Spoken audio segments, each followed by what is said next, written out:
tulong ng pakiisa at pagpunta sa mga pagdadaling 43-44. Pagdating pong 1945, medyo po siya nakarecover. Kaya ito po, buong po ng October 1945, ito po ay nag-report sa Camp Murphy na ngayon ay Camp Aguinaldo. Upang siya po ay matala bilang isang reservang sundalo. Kahit po ito hindi nagdaan sa militar, ito po ay nalistro sa talaan po ng mga sundalong retirado na kung sakali po ng mga panahon ay natawagan, may pagkakataon po siya ay kapasibisyo. Subali, ang ginawa po ng ating pamahalaan na magpadala po na sundalo sa Vietnam, voluntaryo na lang po, hindi po sa pilitan. At ganoon din po sa Korea, voluntaryo na rin po at hindi sa pilitan. Kaya dito po, na si Luis Francisco, ito po ay bagamat nagkaroon ng karamdaman, ito po ay nalistro bilang isang hukbo na isang dadahan-daan. Kahit po ito hindi dahil sa militar. At ito po, noong 1964, ito po ay napasapi sa samahan Veterans Military Region sa 2nd Bulacan Chapter ng Central Zone Department na pinamunuan po noong Colonel Tommy Isaya. At mabot po hanggang 1970. Pagdating po 1970, medyo po natin ang Philippine Veterans Region sapagkat namatay po ang mga namumuno. Pagdating po noong 1977, dumating po sa ating bayan ng Valenzuela ang Veterans Federation of the Philippines na mula po noon hanggang sa ngayon na siya po bagoyan ng buhay. Siya po ay membro ng Philippine Veterans Federation of the Philippines. Kaya sa ngayon po ay nagwakas po kanyang pakilisa at pagsapi sa kilusan ng samahan ng mga guerrilla. Ito po noong 1989 ang Pangulong Corazon Coria Aquino ay maging Pangulong ng Pilipinas. Ito po ay nag-file ng claim para ho sa all-age pension. At ito po ay napubahan, nakatanggap po ito sa pasimula ng 500 piso isang buwan. So bali, pagdating po ng 92, ng ating Pangulong Fidel Ramos, ang maging Pangulo, nagkaroon po ng batas na dagdag na 500 isang taon hanggang abutin na 500 kaya tanggap ito. At ngayon po, kung ito po ay walang asawa at una pong nang mayapa, magbabakas na po ang kanyang old age pension sa pagkakataon ito. Wala na po siyang natapusan na po na wala natin tatanggapin. Maliban po sa ating pong pamahalaang Luzon, meron po itong 5,000 na budal assistant.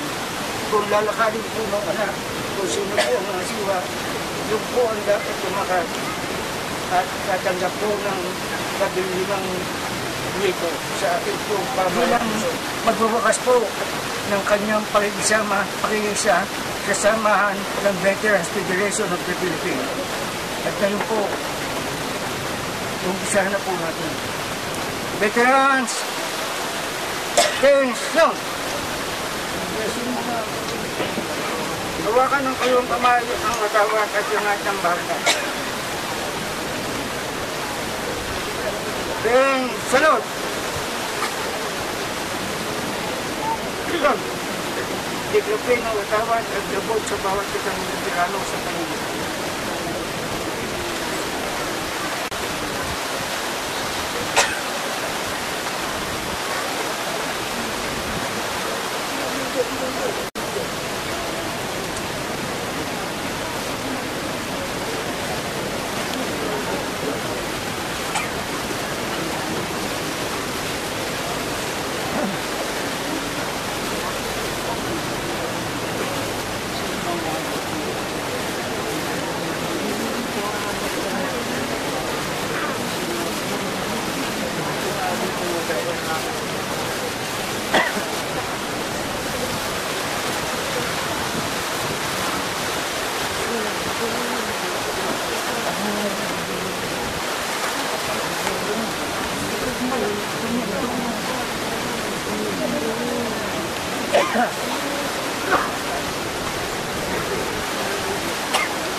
Ito po ay bandila ng ating Republika na naging tanda sa Pilipinas sa tungkulin ng namayapang veteranong si Luis Francisco. Pagdating po nito ang bilang alala.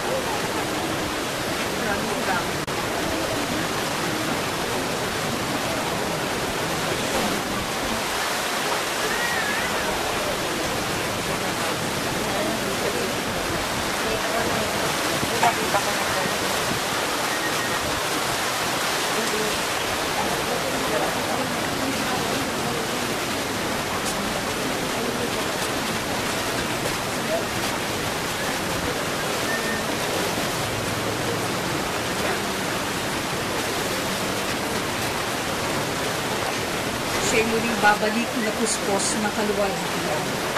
Ang sabi ng Panginoon, ako ang muling pagkabuhay at ang buhay. Ang sumasampalataya sa akin, bagamat siya'y mamamatay, ay mabubuhay. At ang bawat mabubuhay at sumasampalataya sa akin, ay hindi mamamatay, magpakailanman. Sapagkat ang mga namayapa,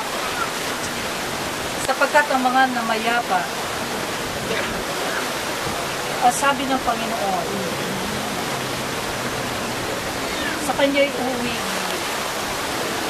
sapagkat kung tayo sumasampalatayang si Jesus ay namatay at muling binuhay, kaya hindi naman sa pamamagitan ni Jesus, ang mga namayapa ay dadalhin ng Diyos na kasama niya.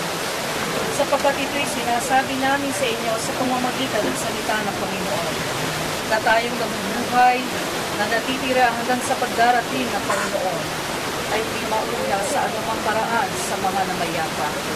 Sapagkat ang Panginoon mismo ang bababa mula sa langit, na may sigaw, may tinig ng arkanghel, at may trompeta ng Diyos, at ang mga namatay kay Kristo ay babangon muna. Pagkatapos tayong nabubuhay na natitira ay aagawin kasama nila sa mga ulang, upang salubungin ang Panginoon sa paghuhuling. Sa gayon, makakapiling natin ang Panginoon magpakailanman. Kaya't mag-aliwang kayo sa isa't isa ng mga salitang.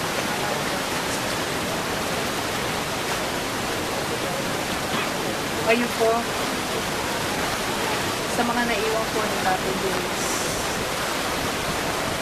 bago po natin siya dahil sa kanyang lingkod.